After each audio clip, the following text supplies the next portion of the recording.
This is a short video just to show the Heliguy Titan.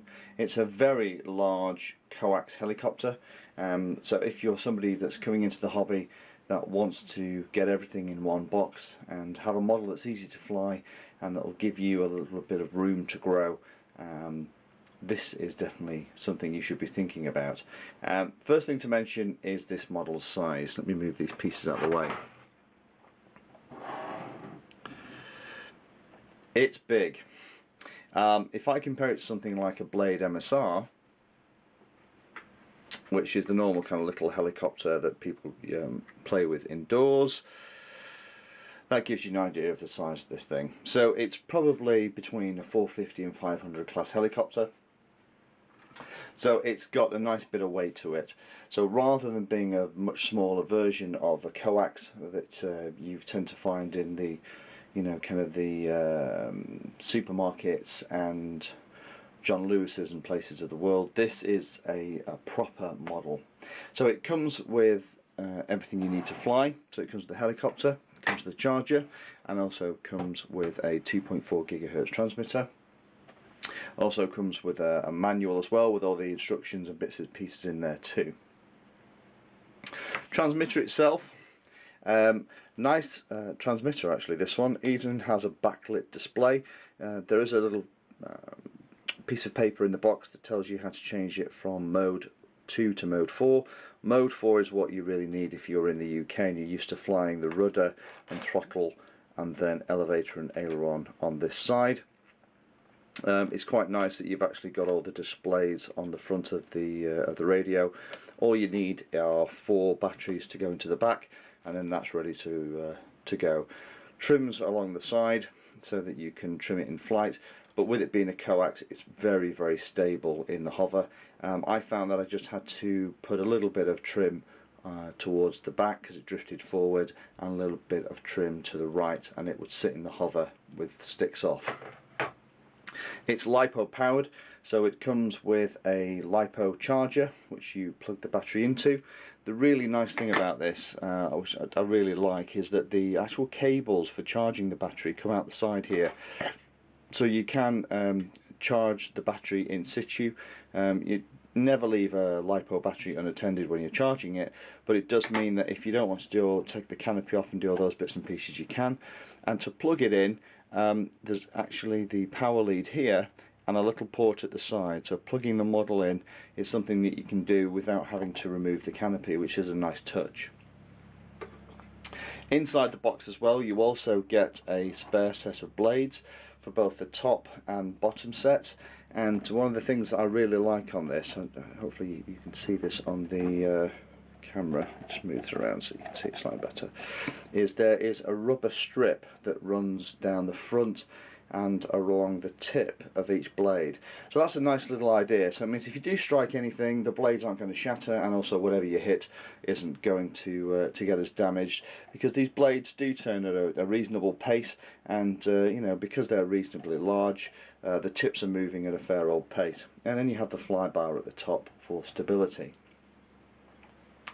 The other thing I'll mention is the Searchlight. So there's a small Searchlight at the front.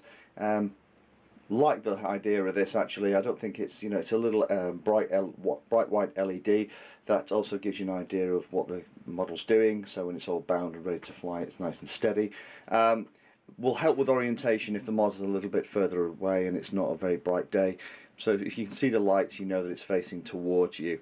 The nice thing about this is, with it being such a big model, is that you will be able to fly this outdoors, you will be able to fly this in the fields and get it quite a distance away from you and still be able to see the model clearly. The challenge with smaller models like the Blade MSR and others is, and even things like the Heliguy Viper, is they're small and easy to run indoors, but you tend to find that when you get outside and you want to really give the model some legs and run it up and down a field, you lose orientation so quickly. So that's why this is a great model for things like that. This is, I guess, kind of an alternative these days for what used to be the eSky Big Llama, which was the only other helicopter in this class that was a coax helicopter of this size. So if you're looking for a Llama and you're looking for something in comparison, this is definitely something you should be looking at. The motors themselves are actually brushed motors in here. There's actually two of them, because the way it works is that one cog runs one set of blades and the other cog runs in the opposite direction, running the other set of blades. It is a LiPo powered machine, so you do need to take your precautions with a LiPo as with any other battery, but it does mean that you get a nice long hover at it as well. You know, I'm getting kind of 8-9 minutes without any problem at all. What I'll do is I'll do a quick video of it flying, just to show you hovering it in the back garden. As I said, very easy to fly, very stable compared to a single blade helicopter. There's a school of thought which says if you're coming into the hobby and you want a model to fly, that's going to be easier than a coax helicopter is a great easy way to start, because what it allows you to do is it allows you to learn how to control the sticks and move the model around without having to worry about the model flipping over, smashing into the ground, because these things essentially self-right because they are naturally very stable in the air. So in summary, it's very easy to fly. It's a great model for beginners. You're going to get everything in the box. Because of its size, you know, it's a great option if you want to fly further away from where you're stood, and if you're looking for a model that you can fly in a large indoor space or in a larger outdoor space and be able to fly it, you know, more than 20 feet away from you, then you know, this is a great option. The other thing to mention as well is because it's what I would class a real helicopter, there are spares available for it too. So on Heliguy.com, if you break something, you have the option to fix it. With an awful lot of these little box helicopters that you buy from supermarkets, then you tend to find that you might get a spare set of blades, maybe a spare flybar if you're lucky, but things like the main shaft, which are metal here, and some of the other pieces, if they break, you can't get spares. The only way to fix that is to actually buy a complete new model. Because this is a proper RC model built from the ground up, the 2.4 gigahertz system, etc., you can get those spares. So it means that, you know, that investment is something that you can stay with. So in summary, great model, great to look at, very impressive to see in the sky. Looking at this, I wish I'd had it when I was starting out. I think it would have been a lot easier for me to learn in the early days how to fly a helicopter.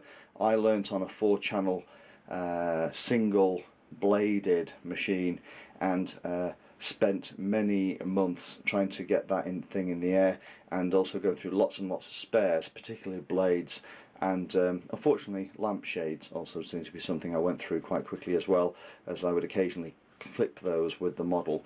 If I'd had something like this, I could have spent hours in the back garden learning and training my thumbs on how to actually fly RC. So thank you for Heliguy for sending this to me to try out. Fantastic model, and thanks for watching. Have any questions, post them and subscribe.